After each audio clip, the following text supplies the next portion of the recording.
हिंदू मुसलमान के फसाद में फंसा दिया है लोगों को, इतना बेरोजगार बना दिया, गरीब बना दिया। तो हमने कहा कि मोदी जी ने क्या अपने जेब से टेका दिया है? ये तो देश का टीका। उत्तर प्रदेश की एजुकेशन की क्या हालत है, क्या हालत है? एक सिस्टम डेवलप कर सकते हैं, क्या हालत है? और बहुजन में जात पात ज्यादा उभरा और इसके लिए काशीराम जी जिम्मेदार है। काशीराम जी ने सोशल मीडिया को मैं बहुजन मीडिया कहता था, लेकिन अब मैं उसको सच्चा मीडिया कहता हूं। आप डॉक्टर उदित राज के ट्वीट पर जाइए, उन तमाम विषयों पर जिस पर पत्रकार सवाल नहीं पूछते हैं, जो टीवी अखबार में पूछा जाना चाहिए था, अगर सच मानिए तो इस देश के बहुजनों के अगर कोई पत्रकार हैं तो उदित राज। लगातार सरकार से तीखे सवाल, तीखा टिप्पणी, एफआईआर भी झेलनी पड़ती है। कल 80 लाख कोरोना वैक्सीन के नाम पर रिकॉर्ड की बात की गई। मैं आपको बता दूं 2012 में 17 करोड़ लोगों को पल्स पोलियो का टीकाकरण हुआ था। बस फर्क कितना था कि मनमोहन सिंह ने अपने पोस्टर नहीं छपवाए थे, उसे फ्री वैक्सीन का नाम नहीं दिया था। फ्री वैक्सीन क्या मोदी जी के तनख्वाह से लग रहा है, क्या मतलब है? और टीवी अखबार क्या जिस तरह से कह रहा है कि एक रिकॉर्ड बना है, लाशों को कौन बताएगा, जो मौत हुई उसको कौन बताएगा? लेकिन एक सारे सवाल डॉक्टर उदित राज हमेशा पूछते रहते हैं सरकार से। कांग्रेस के प्रवक्ता भी हैं, नेता भी हैं, बीजेपी में रहे भी हैं।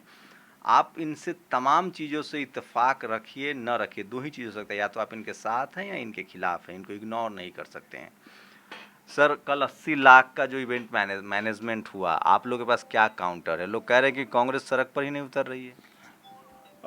देखो ऐसा है 2014 के बाद में सिविल सोसाइटी की मानसिकता में बड़ा बदलाव आया है।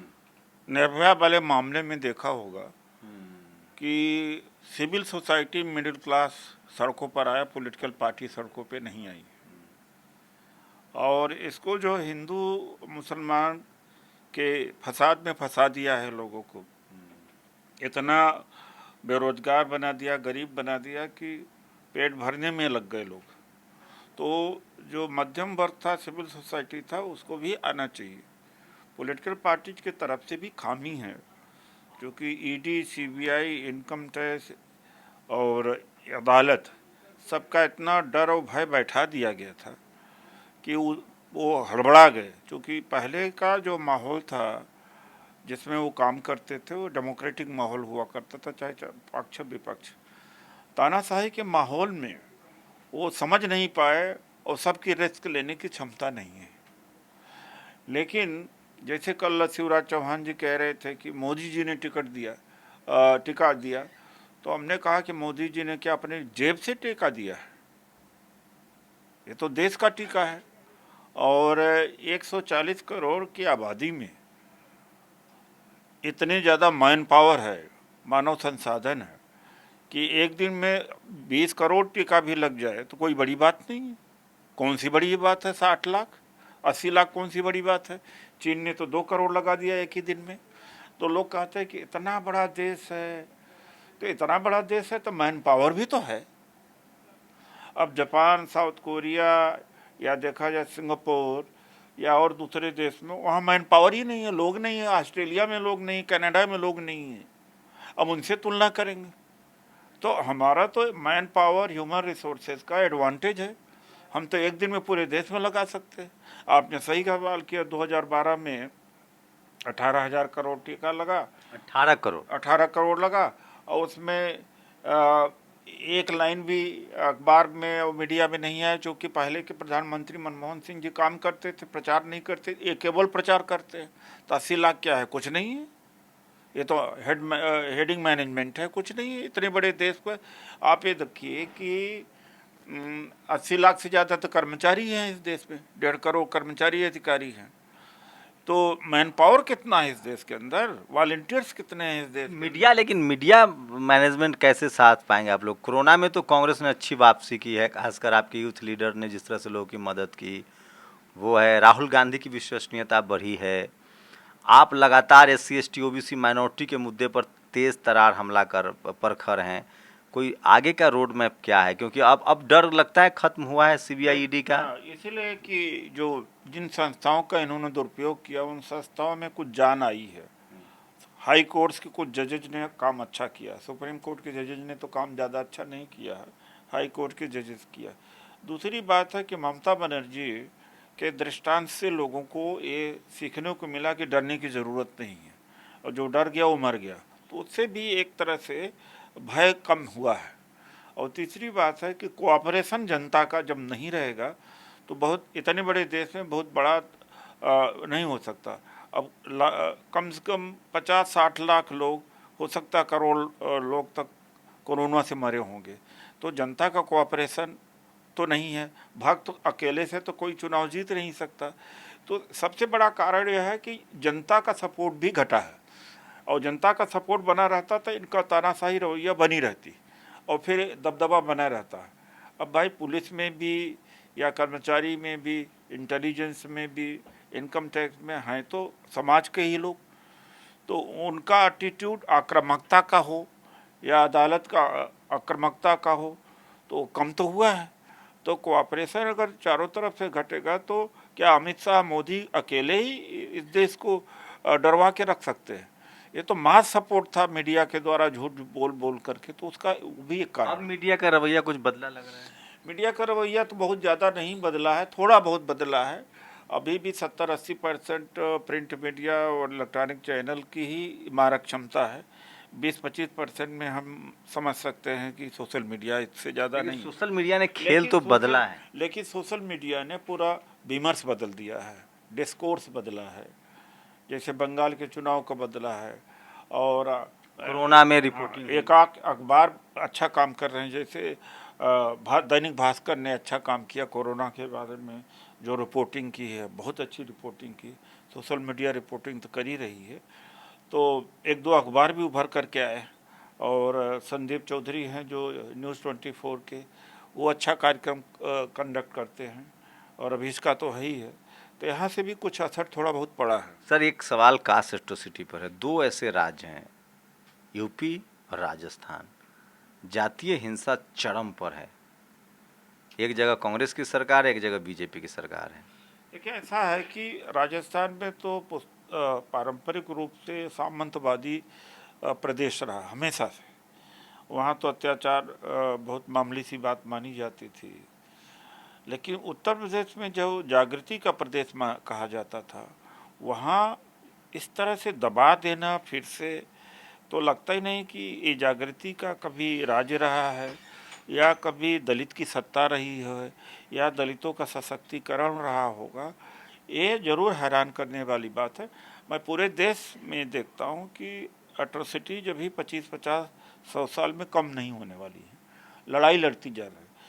या और जब कभी कोई अत्याचार होता, बलात्कार होता, तो वो घटना ज़्यादा हाईलाइट होती है, और लाखों हजारों जो सरकारी नौकरियां खा ली जाती है, उसके लिए दलित नेता और दलित समाज या पॉलिटिकल पार्टी नहीं उठाती, जबकि ये ज़्यादा इम्पॉर्टेंट है, ये ज़्यादा इम्पॉर्टेंट।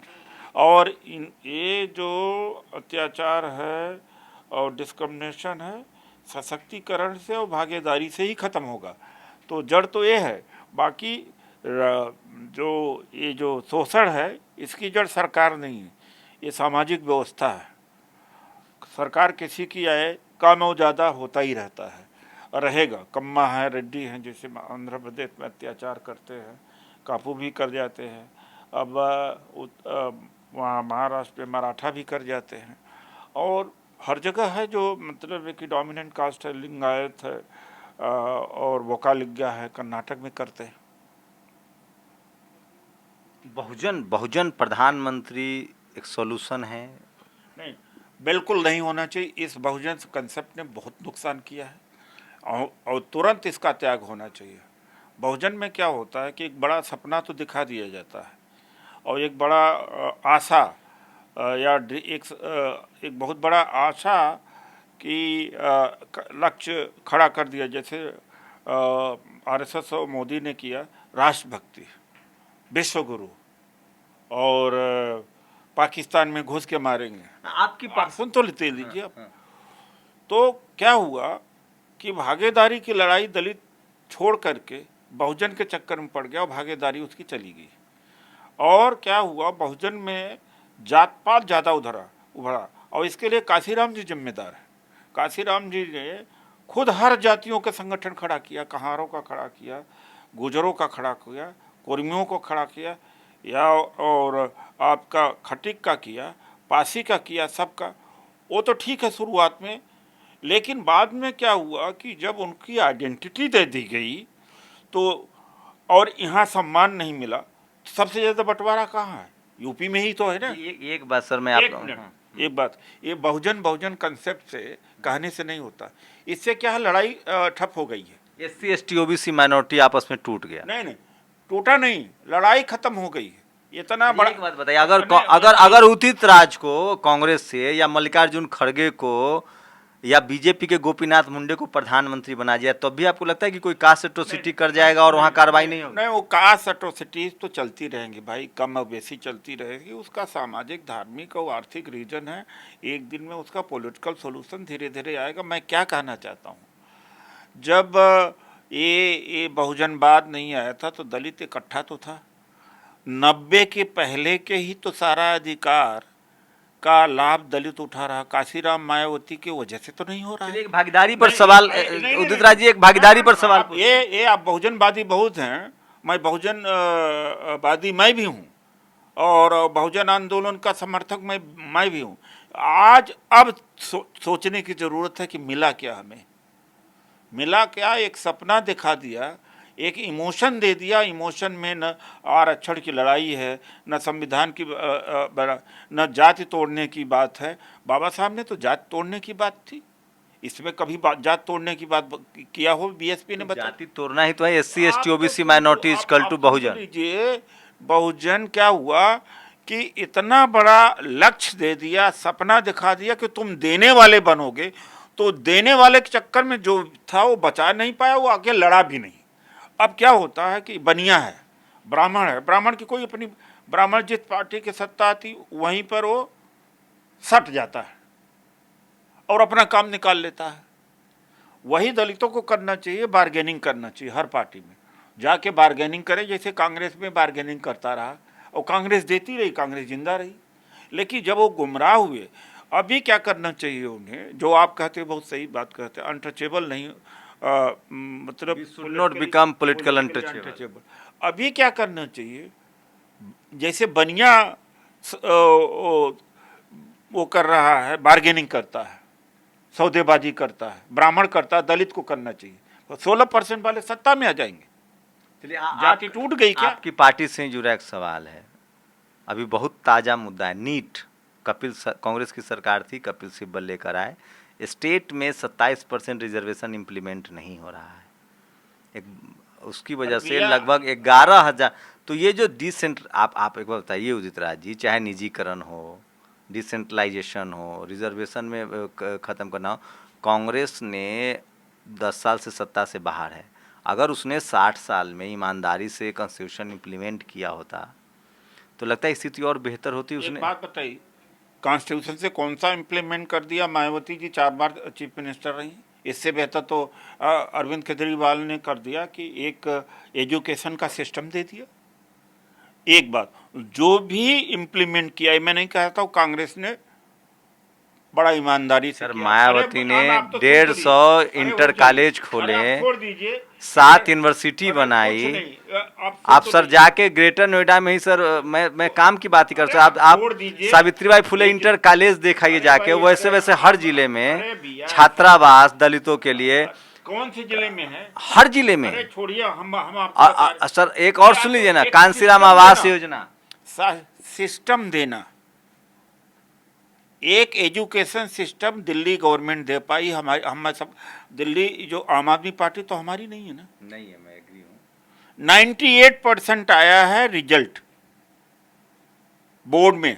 उत्तर प्रदेश की एजुकेशन की क्या हालत है, क्या हालत है? एक सिस्टम डेवलप कर सकते हैं, क्या हालत है? यहाँ का SC ST OBC कुछ दिनों के बाद दिल्ली का नीट में, सब IIT में, सब जगह जाने लगा। दिल्ली में तो SC ST OBC की आबादी ही नहीं है सर, अर्बनाइजेशन। आप अब तो उल्टा सवाल कर रहे हैं। 15-20% ये शेड्यूल कास्ट है, वाल्मीकि समाज के लोग हैं सर, जिनकी नौकरी अब तो उनके पास वो तो पीढ़ी दर पीढ़ी अरे सफाई यार, कर्मचारी आप रहे ये हैं। बात वाल्मीकि समाज ही नहीं है, यहाँ शेड्यूल कास्ट बड़े मजे का है। किसने कहा वाल्मीकि समाज है? नंबर 1 पर चमार समाज है यहाँ पे। सेंसस में देख लीजिए, चमार समाज तो रिजर्वेशन का फायदा लेता कि नहीं लेता? किसने कह दिया वाल्मीकि? नंबर 2 पे वाल्मीकि है, नंबर 3 पर खटिक है। तो ऐसा नहीं, एक गैर दलित गैर बहुजनी चीफ मिनिस्टर ने एक व्यवस्था दे दिया, आप व्यवस्था नहीं दे सकते थे? लब्बू अब क्या करना चाहिए? नहीं, देखिए, लब्बो लवाब करना चाहिए, सारे दलितों को लौट के कांग्रेस में आना चाहिए। कांग्रेस ने ही जो भी है, मैं ये नहीं कहता पूरा संविधान इम्प्लीमेंट किया, आरजेडी ने किया क्या, एनसीपी ने किया, समाजवादी पार्टी ने किया, बीजेपी ने किया, किसी के तुलना में हर चीज़ तो कांग्रेस की ही देन है, हर चीज़। दूसरी पार्टियां 20-25 साल रही हैं, ये कहते हैं कि कांग्रेस ने ही राल किया। देवगौड़ा के समय में आरक्षण खत्म हुआ, मालूम है आपको? 5 आरक्षण विरोधी आदेश देवगौड़ा और पासवान जी आई के गुजराल के टाइम में हुआ है। आप क्या बात करते हैं? एक बात है, पहले भी वाजपेयी की सत्ता थे, 7 साल से है, उसके बाद में बीपी सिंह की रही। बीपी सिंह का मैं एक वो मान लेता हूँ, एक अपवाद, मंडल कमीशन, हाँ अपवाद मान लेता हूँ उन्होंने। और 27% रिजर्वेशन नहीं लागू हो रहा है नीट का, तो बैकवर्ड वाले कर क्या रहे हैं? बैकवर्ड पिटाई करने के लिए दलितों के लिए है। जाके शेड्यूल कास्ट का आप देख लीजिए, उत्तर प्रदेश के अंदर 80 कमीशन से मैंने रिपोर्ट लगाई, 70% 80% में जो पीटने वाला है बैकवर्ड है, दलितों को पीट रहा है। आप आंकड़ा मैं दे रहा हूँ। डॉक्टर उदित राज से इतना बेबाकी से अपनी बात करने वाला, मैं फिर कह रहा हूँ, जिस दिन इस देश के SC ST OBC माइनॉरिटी, जिसको हम बहुजन कहते हैं, एक शब्द है, टर्मिनोलॉजी, अगर वो इनकी बातों को समझ लेगा और इतनी ट्रांसपेरेंसी से उनके नेता बात करने लगेंगे, जितनी ट्रांसपेरेंसी से उदित राज पार्टी में रहते हुए और बियॉन्ड द पार्टी लाइन बात करते हैं, बहुजनों का भला तो है। कबीर ने कहा है कि निंदक न्यारे राखी आंगन कुटी छवाए, बिन पानी साबुन बिना निर्मल करे सोया। माफ़ कीजिएगा, ये कबीर की नहीं, चाहे रहीमन की के दो हैं, इसलिए कह रहा हूँ। डॉक्टर उदित राज कटु बोलते हैं, कड़वा बोलते हैं, लेकिन वो सत्य होता है, और SC ST OBC माइनॉरिटी को इससे सबक लेना चाहिए। आप लोग की क्या प्रतिक्रिया? अपनी प्रतिक्रिया जरूर दीजिए। कैमरा आशीष के साथ शंभू कुमार सिंह, नेशनल दस्तक, दिल्ली। नेशनल दस्तक की आपसे गुजारिश है कि अगर इसको बचाना चाहते हैं तो नेशनल दस्तक को सब्सक्राइब करने के लिए रेड कलर के सब्सक्राइब बटन को दबाएं, फिर बेल आइकन की घंटी दबाएं। नेशनल दस्तक को बचाने के लिए बहुत जरूरी है कि हर खबर को शेयर करें, लाइक करें, कमेंट जरूर करें।